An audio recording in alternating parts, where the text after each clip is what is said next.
안녕하세요. 저는 서울에 거주하고 있는 30대 중반의 여자입니다. 바로 전날 일어난 어처구니없는 일 때문에 이렇게 사연을 적어보내게 되었어요.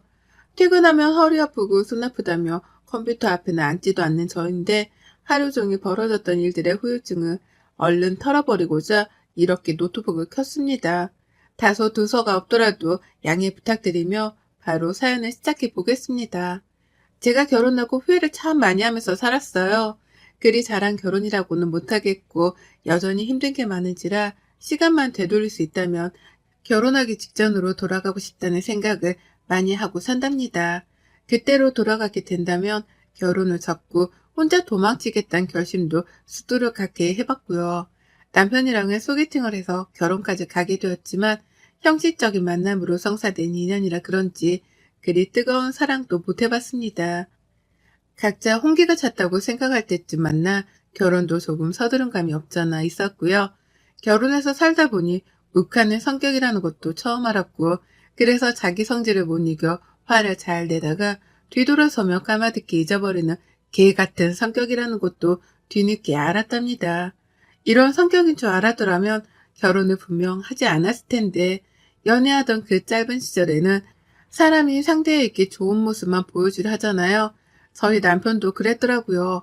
작정하고 좋은 모습만 보여주려 하는 사람한테 제가 미리 알아챌 수 있는 건 없었답니다.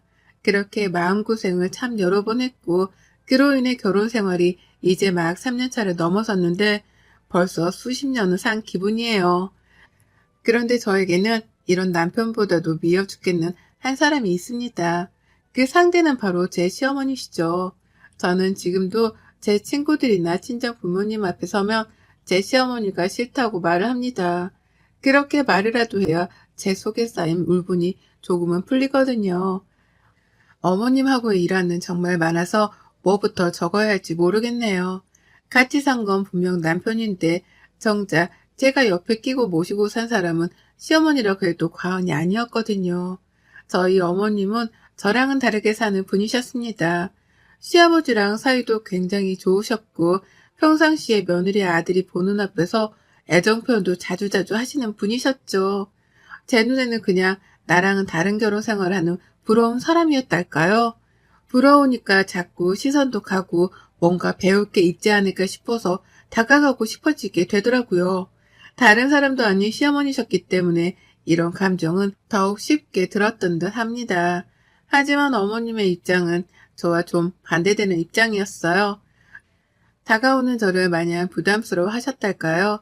그냥 부담스러워만 하셨더라면 제가 알아서 선을 긋고 행동을 조심했을 텐데, 어머님은 부담스러운 걸 넘어서서 싫어하는 티까지 아주 팍팍 내셨습니다. 시아버지랑 남편 앞에서는 참 사랑받는 아내이자 어머니인 것 같더니만 피 한 방울 안 섞인 며느리 앞에서는 기분 내키는 대로 행동하는 안한무인한 분이셨죠. 그 덕에 저는 차가운 어머님의 모습만 배워왔고요. 며느리의 뭐가 그리 마음에 들지 않았는지 어머님은 늘 뾰루통하다 못해 심술 맞기도 하셨습니다. 다 같이 거실에 앉아 오순도순 얘기를 나누려다 싶다가도 그게 마음에 안 드셨는지 저를 콕 집어서는 물을 가져다 달라고 하거나 과일을 깎아달라고 심부름을 시키셨어요. 그러면 저는 자연스럽게 거실에서 나와 혼자 부엌으로 들어가 있곤 했고요. 남편한테 여동생이 있고 아가씨하고는 제가 사이가 좋아서 아가씨까지 집에 있으면 어찌저찌 다 같이 대화할 자리가 만들어지곤 했는데요. 아가씨도 결혼한 사람이다 보니 자기 시댁을 챙기느라 친정에 자주 모이지 못하셨어요. 그러니 저는 절 챙겨주는 사람이 따로 없어서 겉돌 수밖에 없었습니다. 하지만 이게 그리 큰 문제가 되진 않았어요. 저도 똑같이 저희 친정에 가면 남편을 나몰라라 했거든요. 저한테 신경 안 써주고 뻘쭘히 혼자 있게 했던 것처럼 저도 그냥 남편을 신경 쓰지 않았습니다. 그러면 남편은 제게 미안한 게 있긴 했는지 저한테 따로 신경질을 부리기보다는 한편에서 조용히 가만히 있곤 했죠. 한마디로 부부가 아니라 이미 원수가 된 사이나 다름이 없었답니다. 한 번은 이런 생각도 해봤어요. 그런 저희 사이를 시어머니가 눈치챈 게 아닌가 하고 말이죠. 아들이 사랑하지 않는 여자니까 잘해줄 필요가 없다고 생각을 해서 제게 쌀쌀맞게 구는 게 아닌가 싶었습니다. 하지만 그렇다고 하기에는 어머님이 참 지나칠 정도로 저랑 선을 긋고 사셨어요. 자기 기분 안 좋을 때 신경질도 대놓고 부리시고 얼굴 표정이 구겨진 순간부터는 어머니 눈치를 살피느라고 마음이 내내 불편했답니다. 그뿐이게요. 시댁에 갈 때 제가 입고 가는 옷을 확인도 하더라고요. 저도 직장을 다니고 노후 준비 잘 되어 있는 친정 부모님 덕분에 어디다가 돈 빠져나갈 걱정은 안 하고 사는 사람이었습니다. 그러니 제 능력껏 명품백도 몇 개 가지고 있었어요. 그런데 그걸 어머님이 그렇게나 싫어하더라고요.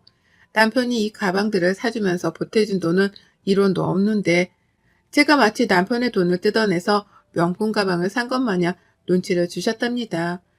남편 등골 빼서 샀냐는 말까지 들었다니까요. 예뻐 보이고 싶고 단정해 보이고 싶어서 출근하는 길 그대로 복장을 갖춰 입고 간 것뿐이었는데 남편 등골 빼먹을 여자 소리까지 듣고 저 진짜 그 순간 법원으로 뛰쳐들어가고 싶었습니다. 당장이라도 이혼에 합의를 하겠다고 선전포고를 하기 위해 말입니다. 말 한마디를 하셔도 꼭 저한테 당장이라도 말싸움을 하고 싶다는 사람 마냥 시비를 걸곤 하셨죠. 그러니 싸움을 하기 싫은 저희더라도 빈정이 상하는 건 어쩔 수 없더라고요. 그 바람에 집에 가서는 꼭 한 번씩 입을 발차기를 하기도 했죠. 왜 시어머니께 말대로 한번 제대로 하지 못했나 하는 후회 때문에 말입니다. 이미 결혼 초부터 기가 눌려서는 이런 찬밥 대접을 받는 것이 못내 아쉽고 후회가 되어 늘 속이 상했네요. 그러다 바로 어제 사건이 터졌습니다. 정확한 시작은 어제가 아니라 그제였죠. 제가 평상시 핸드폰을 막 달고 사는 사람도 아니고 업무 말고는 깨떡 어플을 따로 확인하는 편도 아니었어요. 그런데 친정 엄마랑 잠깐 연락을 주고받는 도중 이게 갑자기 먹통이더라고요. 어플이 말입니다. 저 같은 경우에는 접속이 되긴 되었는데 문자가 보내지질 않는다거나 어느 순간부터는 갑자기 접속 자체도 먹통이 되더라고요. 잠깐 불편했고 이게 뭔 일인가 싶었어요. 처음에는 깨똑 어플이 아니라 제 핸드폰이 잘못된 줄 알고 핸드폰 전원을 껐다가 켜보기도 하고 어플 업데이트를 해야 되나 싶어서 검색도 하고 별별 짓을 다 했습니다.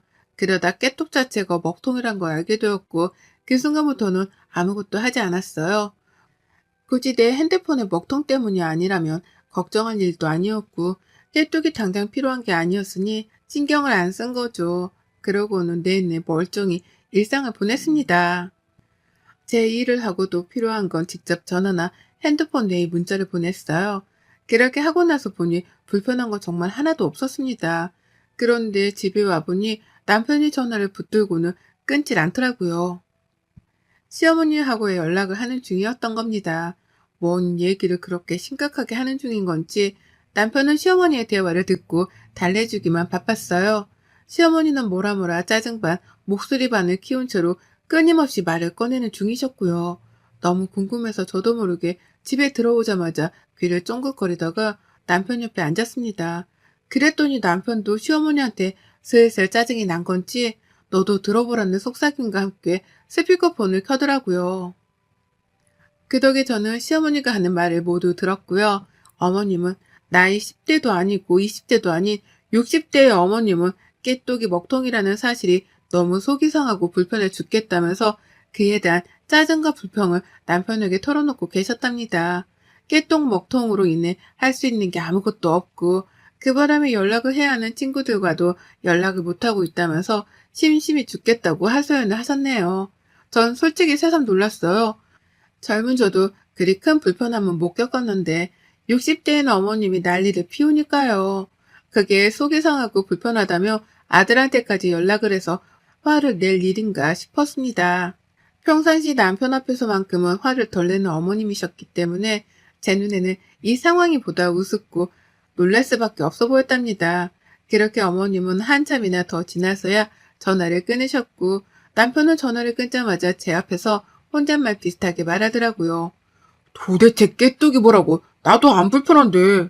라고 말해서 저도 그 말에 수긍을 하면서 괜시리 깨똑을 한 번 더 열어봤고 여전히 먹통인 걸 보면서 속으로 생각했죠.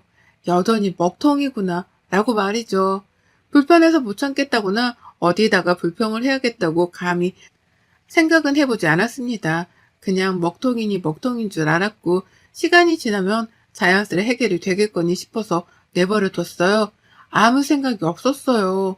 그리고 난 후 저는 주말을 맞아 늦잠도 자고 제 나름의 게으름을 피우면서 시간을 즐겼습니다. 주말은 평안했고 깨똑을 켰다가 또 반응이 없길래 여전히 먹통인가 보다 싶어서 핸드폰을 아예 쳐다도 안 봤어요. 그 사이 남편은 시어머니한테서 깨똑이 여전히 안 되어 불편하다 불평을 전해들은 건지 우리 엄마가 또 라면서 혼잣말로 신경질적인 말도 내뱉었죠. 그러다 월요일이 되니 깨똑이 되더라고요. 그냥 접속이 잘 되었습니다. 그리고 전 아무 생각 없이 프로필 사진을 바꿨어요. 보아하니 친구들 프로필명에 깨똑이 안 되어 불편했다는 말도 적혀있고 또 깨똑이 이제서야 된다는 기쁨의 말도 적혀있는 거예요. 그래서 저도 뭐라도 사진을 바꿔서 재밌는 이 상황에 웃음을 줘보려고 가지고 있던 귀여운 애니메이션 사진을 프로필로 등록했습니다. 사진은 기쁨의 눈을 글썽거리는 애니메이션 속 고양이 사진이었어요. 그리고 저는 깨똑 명에다가도 그렇게 적었죠. 나 그리웠지? 라고 말입니다. 정말 여기까지 적는데 아무런 의도도 없었습니다. 그냥 깨똑 먹통에서 얻은 아이디어와 느낀 점을 바탕으로 사진을 변경하고 프로필명을 고친 거예요. 그런데 문제는 그 다음이었어요. 갑자기 어머니가 저희 집에 오겠다고 전화 한 통을 남기셨어요. 그러더니만 30분도 채 지나지 않아서 어머님이 도착을 하셨습니다. 전화를 한 순간 이미 저희 집으로 출발을 한 후였던 거였죠. 뭐가 그리 급해서 집으로 뛰어오셨나 싶어서 영문도 모른 채 어머님을 맞이했는데요. 어머님은 들어오자마자 저에게 쌍욕을 퍼부으셨어요. 그리고는 이런 말을 함께 소리쳐가며 제게 던져대셨죠. 너 누가 계정을 2개나 가지고 있어? 네가 바람을 피우지 않은 이상 멀쩡히 결혼해서 직장 다니는 얘가 깨똑 아이디 2개를 가지고 있는 게 말이 돼? 말이 안 되잖아. 라고 말입니다. 듣자마자 당황해서 이해도 못하고 있는 제게 시어머니는 당장이라도 머리채를 잡을 것처럼 들이미셨고 하도 소리를 지른 바람에 남편까지 말리는 상황이 만들어졌어요. 웃지 못할 상황이었습니다. 깨똑 아이디 2개라는 소리도 이해가 안 가는데 저를 쥐 잡아먹을 듯 덤비시는 것도 이해가 안 갔죠. 그리고 무엇보다 바람이라니요? 출퇴근했다 집에서 남편 옆에만 있는 지루하디 따분한 삶을 사는 저인데 바람이라니요. 그래서 저도 욱한 나머지 시어머니께 소리를 냈다 질렀죠.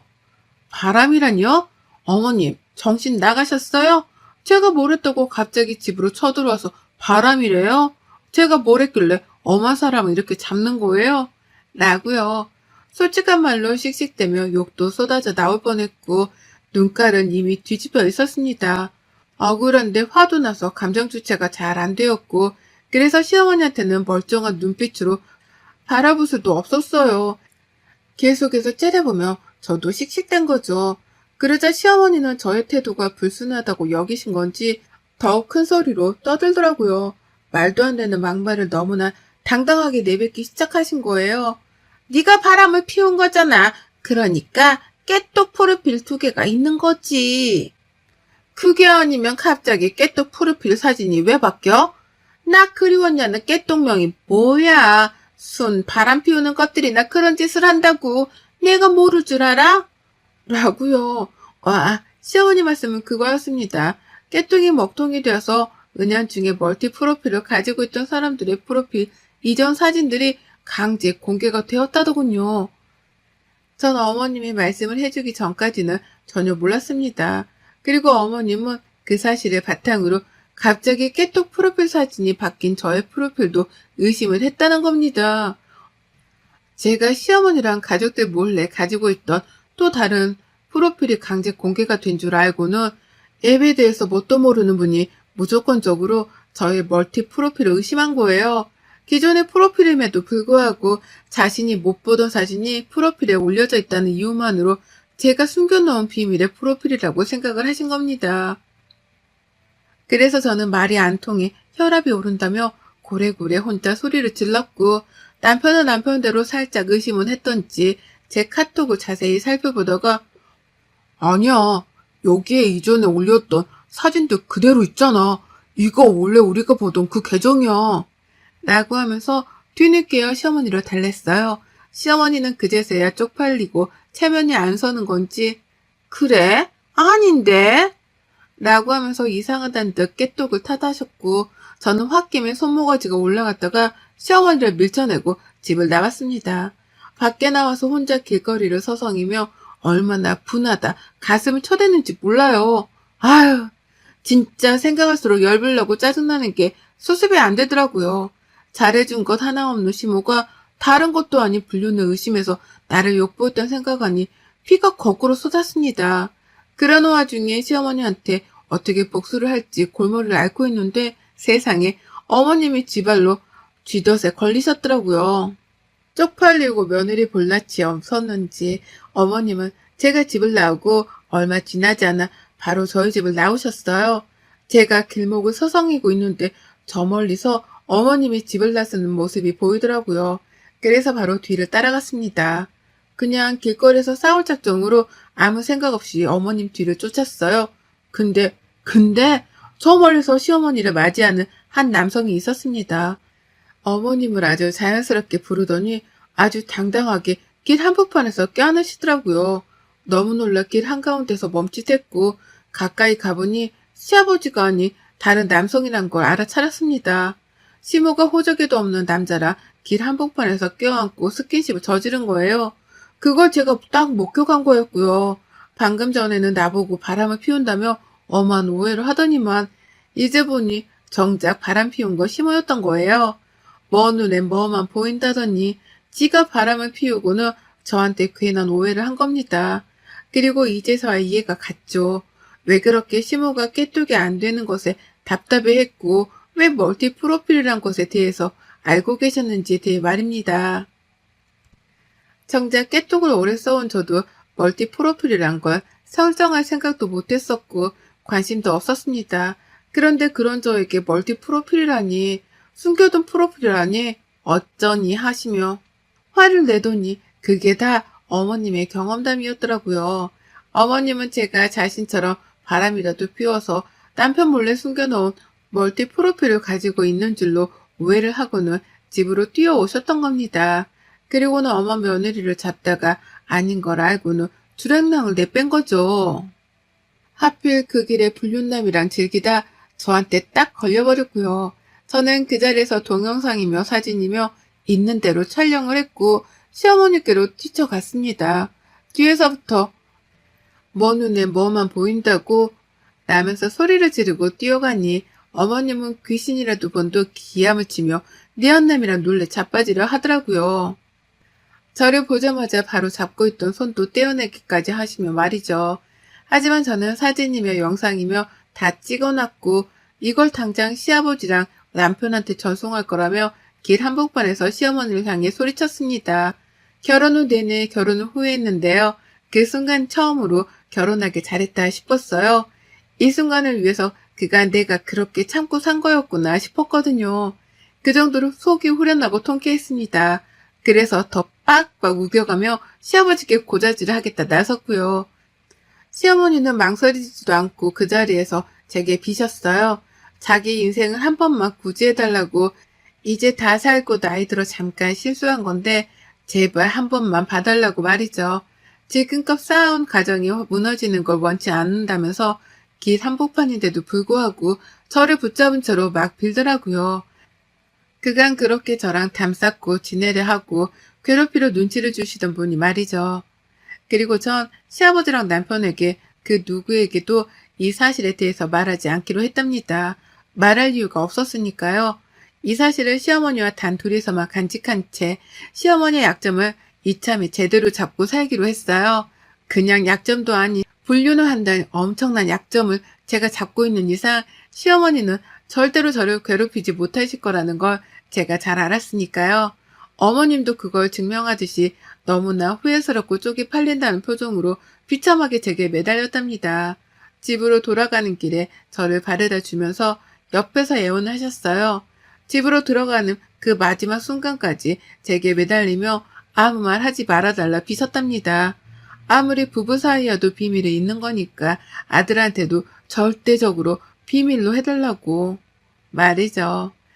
그러면서 용돈으로 쓰라고 돈까지 주는데 이런 시어머니의 모습이 처음인지라 저도 얼떨떨했습니다.